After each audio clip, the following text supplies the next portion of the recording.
So we thank you so much for coming to Highline Reads, our library's guest reader program on different topics for the adult set.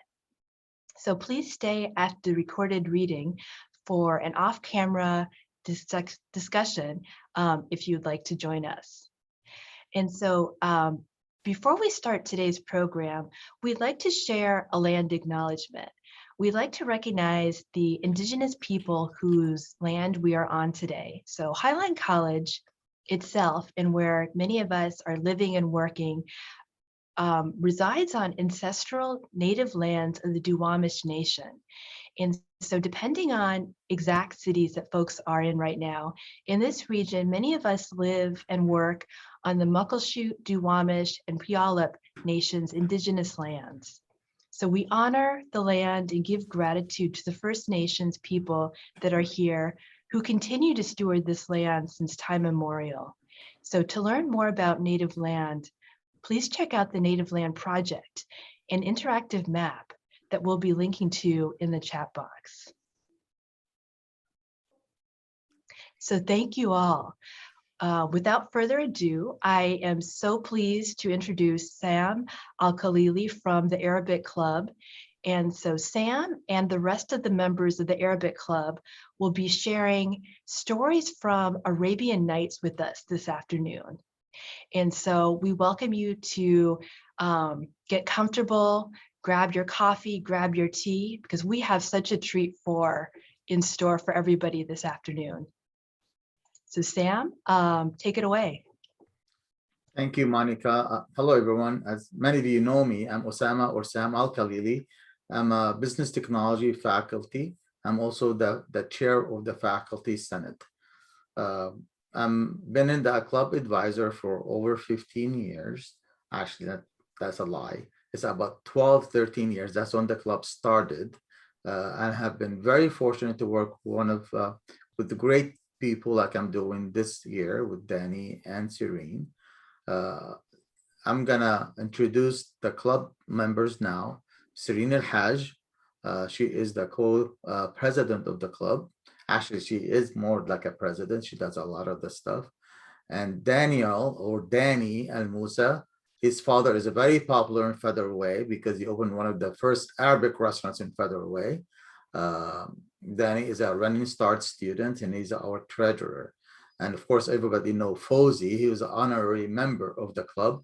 Hopefully will be a co-director of the co-advisor of the club next year. Fawzi, do you want to say something? No, thank you for the opportunity of being here, and we look forward to the program. Thank you. Okay, thank you, Fawzi. So first I'm gonna ask Serena Haj to read her story because she's already committed to another event that is doing right now. So go ahead, Serene. Hello, my name is Serene. I apologize in advance for the background noise. I was stuck chaperoning for a kindergarten field trip. So the Arabian Nights story that I decided to tell, the title of it is The Ruined Man Who Became Rich Again Through a Dream. I chose this particular one because, I mean, most of the other ones had like different parts to it and it would, take like an hour to tell the story. But I'm also very drawn to anything that has like dreams in it, and the moral of the story is pretty cool. So I'm gonna go ahead and start with the story. There lived once in Baghdad a very wealthy man who lost all of his substance and became so poor that he could only earn his living by excessive labor. One night, he laid down to sleep, dejected and sick at heart, and saw in a dream one who said to him, "Thy fortune is at Cairo. Go there and seek it." So he set out for Cairo. But when he arrived there, night overtook him and he lay down and slept in a mosque. Presently, as fate would have it, a company of thieves entered the mosque and made their way from thence into an adjoining house. But the people of the house, being aroused by the noise, awoke and cried out, whereupon the chief of the police came to their aid with his officers. The robbers made off, but the police entered the mosque and finding the man of Baghdad asleep there, he laid hold of him and beat him with the palm rods till he was well nigh dead. Then they cast him into prison, where he abode 3 days, after which the chief of police sent for him and said to him, "From where art thou?" From Baghdad, answered he. And what brought you to Cairo? Asked the magistrate. The Baghdadi said, I saw in a dream one who said to me, thy fortune is at Cairo, go there to it. But when I came here, the fortune that he promised me proved to be the beating I had. The chief of police laughed till he showed his jaw teeth and said, O man of little wit, thrice have I seen in a dream one who said to me, there is in Baghdad a house of such a fashion and situate so and so, in the garden whereof is a fountain, and thereunder a great sum of money buried. Go there and take it. Yet I went, but of thy little wit, had journeyed from place to place on the faith of a dream, which was but an illusion of sleep.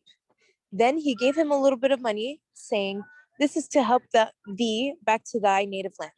Now the house that the chief described was the man's own house in Baghdad.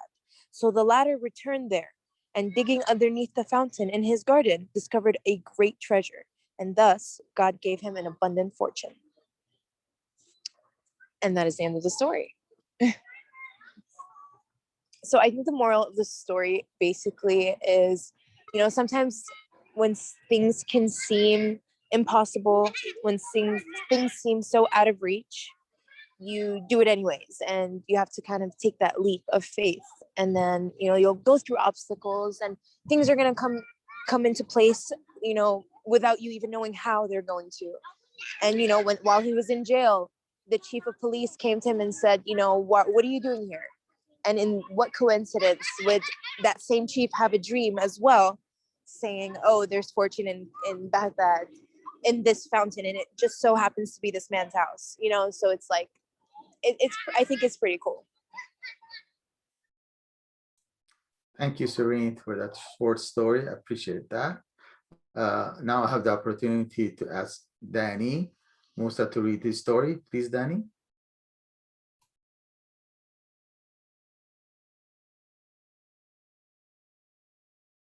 Danny, you're muted, just in case. Oh, okay, my bad. I didn't notice. The story I picked is the story of the barber's fifth brother. I picked this story. I thought the title was very intriguing, so I kind of picked it. It was I just felt it was personally interesting, so that's the main reason. All right, and then without further ado, this is the start of it. As long as our father lived, Al-Nashar was very idle. Instead of working for his bread, he was not ashamed to ask for it every evening and to support himself next day on what he had received the night before. When our father died, worn out by age, he only left 700 silver drachmas to be divided amongst us, which made 100 for each son. Al-Nashar, who had never possessed so much money in his life, was quite puzzled to know what to do with it. After reflecting upon the matter for some time, he decided to lay out on glasses, bottles, and things of that sort, which he would buy from a wholesale merchant. Having bought his stock, he next proceeded to look out for a small shop in a good position, where he sat down at the open door, his wares being piled up in an uncovered basket in front of him, waiting for a customer among the passers-by. In this attitude, he remained seated, his eyes fixed on the basket, but his thoughts far away. Unknown to himself, he began to talk out loud, and the tailor whose shop was next to his heard quite plainly what he was saying. This basket, said Al-Nashar to himself, has cost me 100 drachmas, all that I possess in the world. Now, in selling the contents piece by piece, I shall turn 200, and these hundreds I shall lay out in glass, which will produce 400. By this means, I shall in course of time make 4,000 drachmas, which will easily double themselves. When I have got 10,000, I will give up the glass trade and become a jeweler, and devote all my time to trading in pearls, diamonds, and other precious stones. At last, having all the wealth that heart can desire, I will buy a beautiful country house with horses and slaves, and then I will lead a merry life and entertain my friends. At my feasts, I will send for musicians and dancers from the neighboring town and to amuse my guests, In spite of my riches, I shall not give up trade till I have amassed a capital of 100,000 drachmas. When having become a man of much consideration, I shall request the hand of the Grand Vizier's daughter, taking care to inform the worthy father that I have heard favorable reports of her beauty and wit, and that I will pay down on our wedding day 3,000 gold pieces. Should the vizier refuse my proposal, which after all is hardly to be expected, I will seize him by the beard and drag him to my house. When I shall have married his daughter, I will give her 10 of the best eunuchs that can be found for her service. Then I shall put on my most gorgeous robes and mount on a horse with a saddle of fine gold and its trappings blazing with diamonds, followed by a train of slaves. I shall present myself at the house of the Grand Vizier, the people casting down their eyes and bowing low as I pass along. At the foot of the Grand Vizier's staircase I shall dismount, while my servants stand in a row to my right and left. I shall ascend the stairs, at the head of which the Grand Vizier will be waiting for me to receive, waiting to receive me, excuse me. He will then embrace me as his son-in-law, and giving me his seat, will place himself below me. This being done, as I have every reason to expect, 2 of my servants will enter, each bearing a purse containing 1,000 pieces of gold. One of these I shall present to him, saying, "Here are 1,000 pieces that I offered for your daughter's hand." And here I shall continue, holding out the second purse, "are another 1,000 to show you that I am the man who is better than his word." After hearing of such generosity, the world will talk of nothing else. I shall return home with the same pomp as I set out, and my wife will send an officer to compliment me on my visit to her father. And I shall confer on the officer the honor of a rich dress and a handsome gift. Should she send one to me, I shall refuse it and dismiss the bearer. I shall never allow my wife to leave her rooms on any pretext whatever without my permission, and my visits to her will be marked by all the ceremony calculated to inspire respect. No establishment will be better ordered than mine, and I shall take care always to be dressed in a manner suitable to my position. In the evening, when we retire to our apartments, I shall sit at a place of honor where I shall assume a grand demeanor and speak little, gazing straight before me. And when my wife, lovely as the full moon, stands humbly in front of my chair, I shall pretend to not see her. Then her women will say to me, "Respect, Lord and Master, your wife and slave is before you, waiting to be noticed. She is mortified that you never deign to look her way. She is tired of standing so long. Beg her, we pray you, to be seated."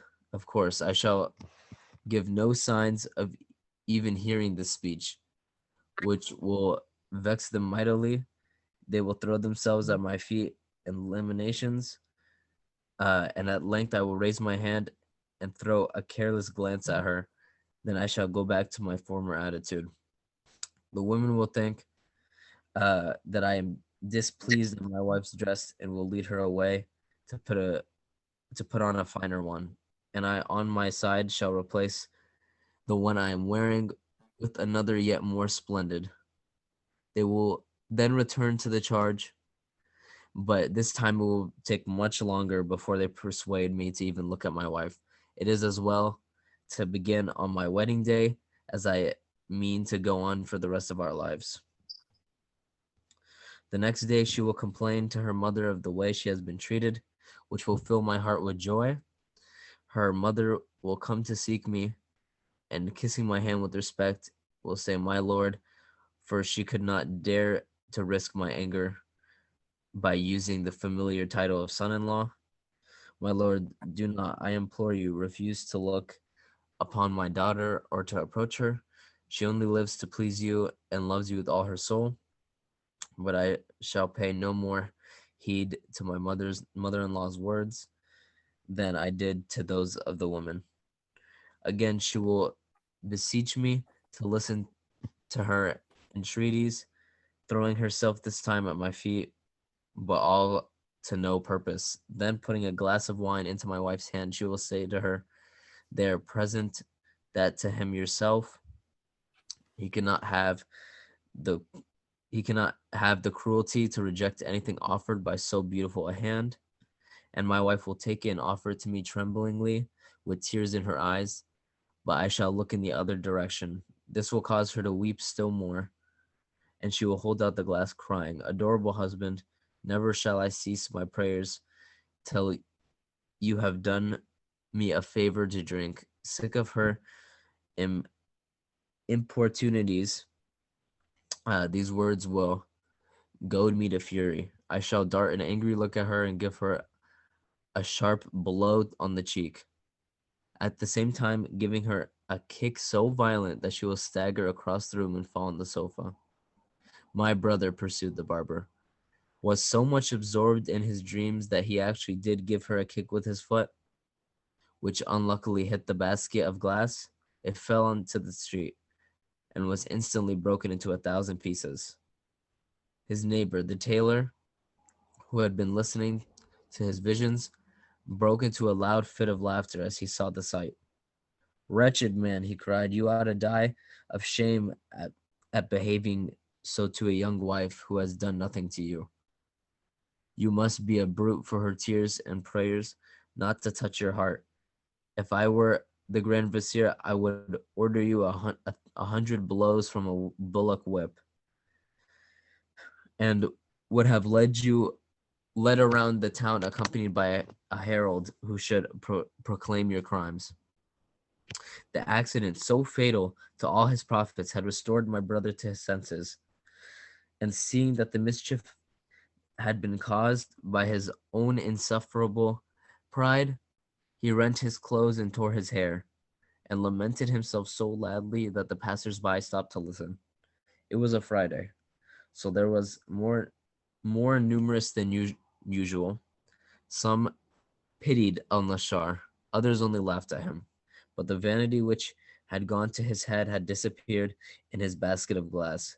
He was loudly bewailing his folly when a lady, evidently a person of consideration, rode by on a mule.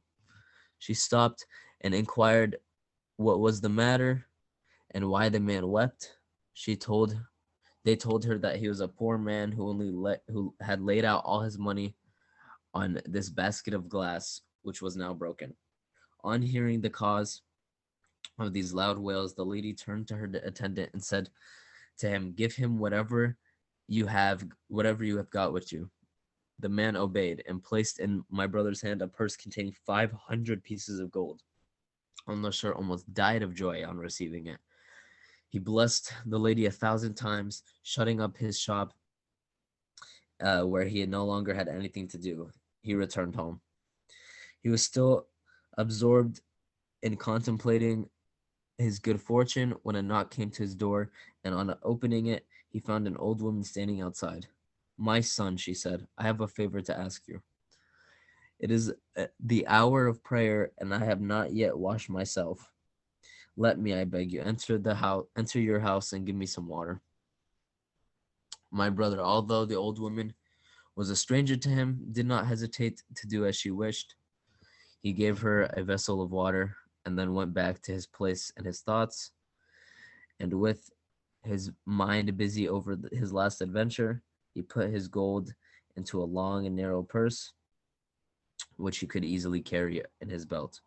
During this time, the old woman was busy over her prayers, and when she had finished, she came and prostrated herself twice before my brother, and then rising called down endless blessings on his head.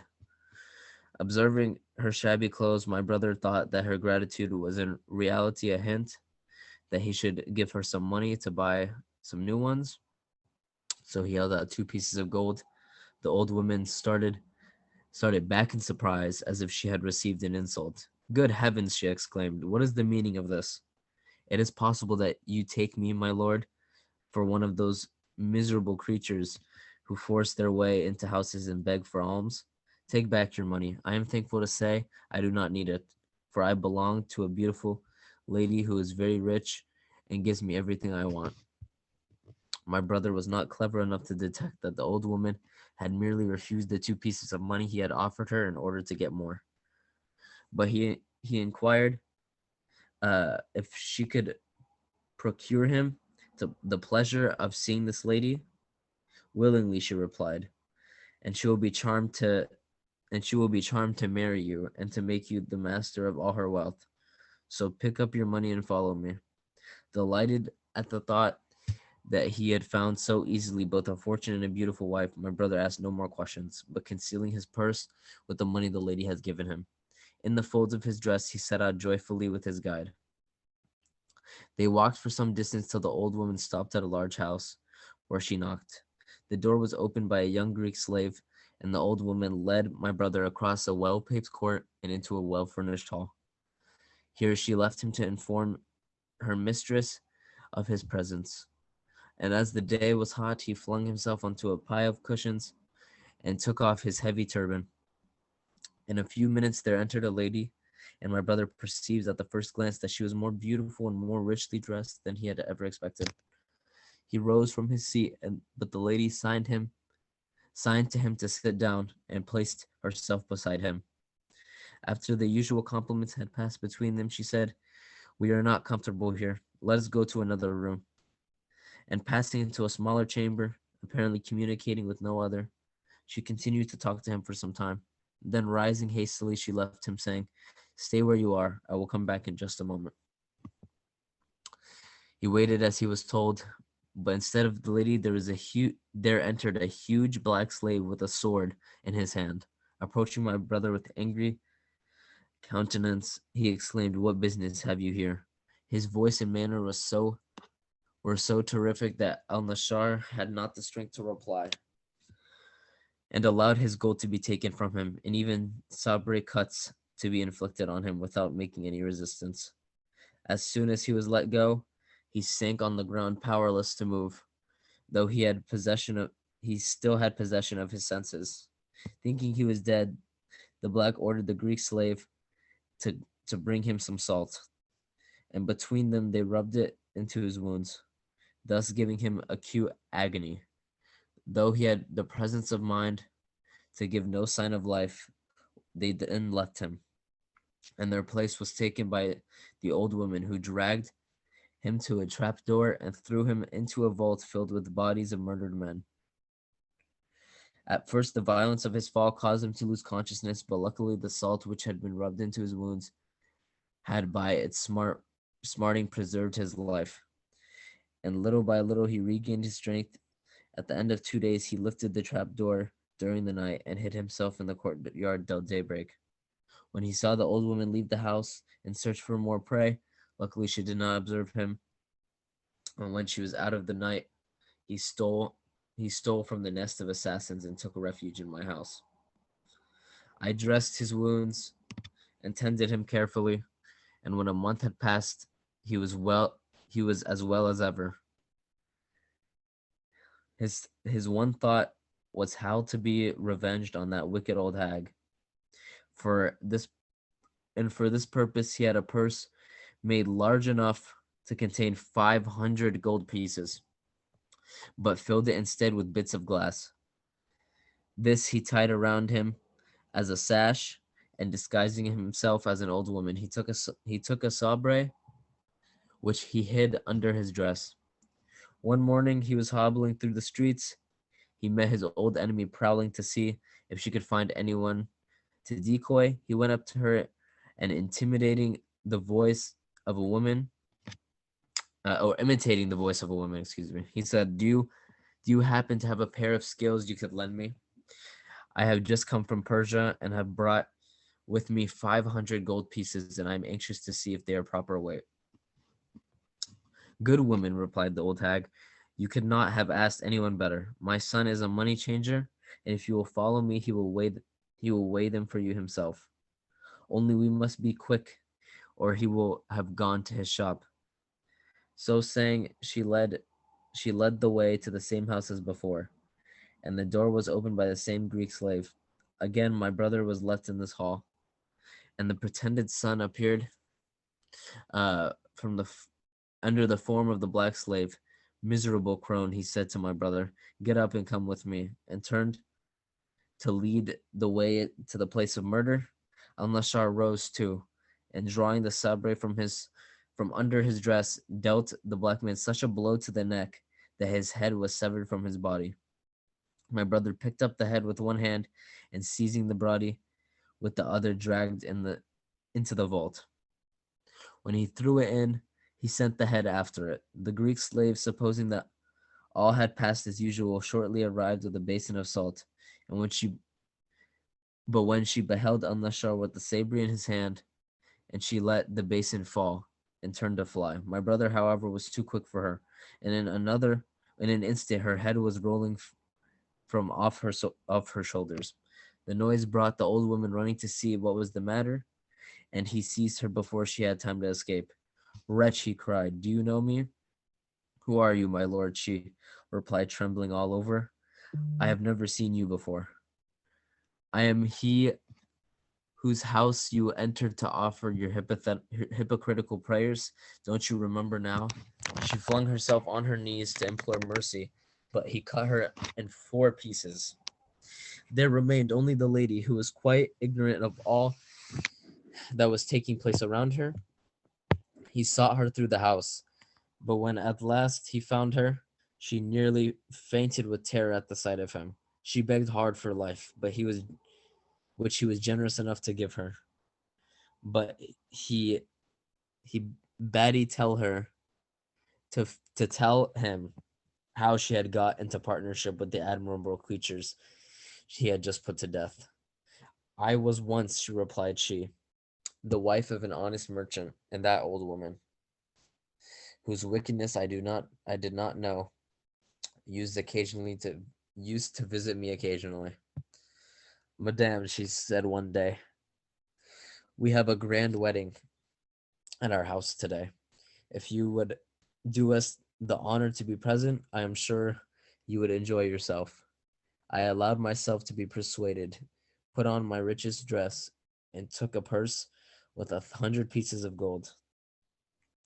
Once inside the doors, I was kept by force by that dreadful black, and it is now 3 years that I have been here, to my great grief.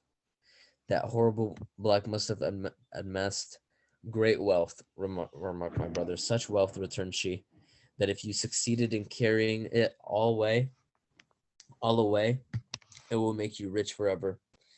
Come and let us see how much there is." She led El-Nashar to a chamber filled with coffers packed with gold, which he gazed at with an admiration he was powerless to conceal.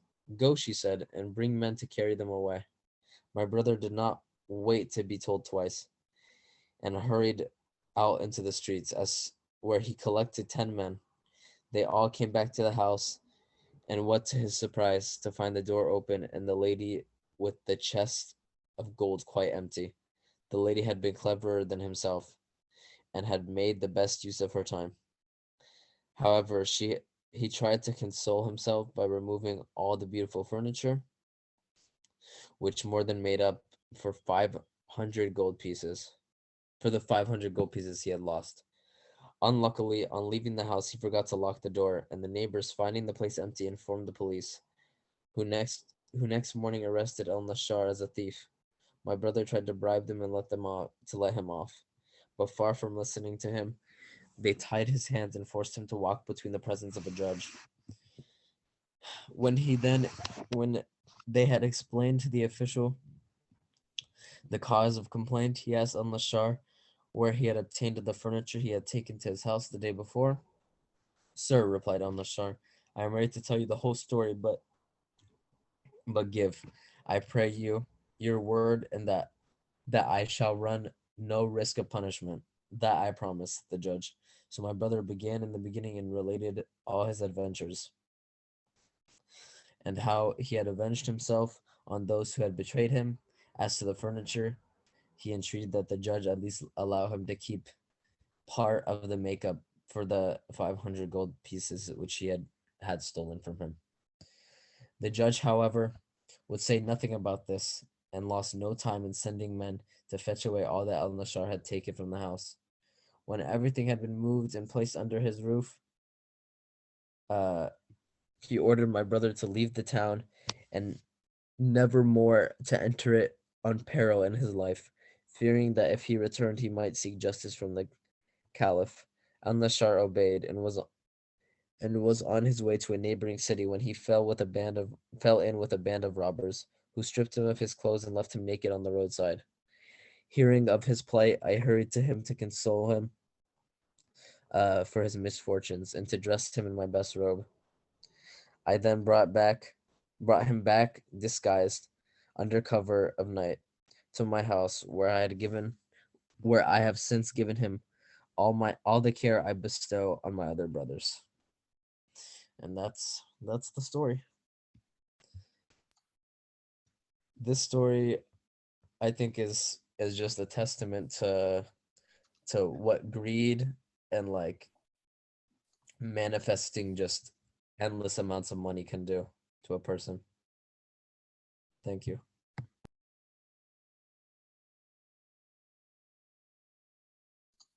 Thank you so much, Danny and Serene, for sharing these really thought-provoking stories with us.